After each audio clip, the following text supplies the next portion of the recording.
Robert Prevost, 69 vjeç, misionar që e ka kaluar pjesën më të madhe të karrierës duke shërbyer në Peru, ishte ndër kandidatët kryesor për pap, pavarësisht se kishte një pengesë, shtetësinë.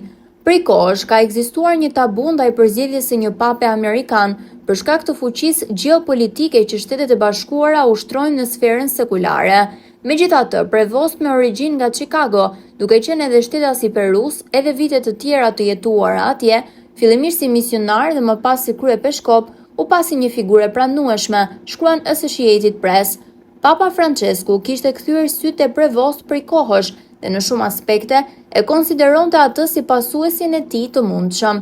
Në vitin 2023, e solli në Vatikan për ta emëruar në krye të dikasterit të fuqishëm që shqyrton emërimet e i-peshqve nga gjithë bota. Një nga detyrat më të rëndësishme në Kishën Katolike, dhe si rrjedhoi, Prevost kishte një profil të lartë në konklav, të cilën pak kardinal të tjerë e gëzonin.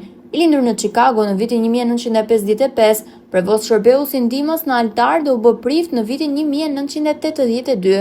Edhe pse u zhvendos në Peru 3 vjet më vonë, ai u kthye rregullisht në SBA për të shërbyer si pastor dhe prift në qytetin e tij të lindjes.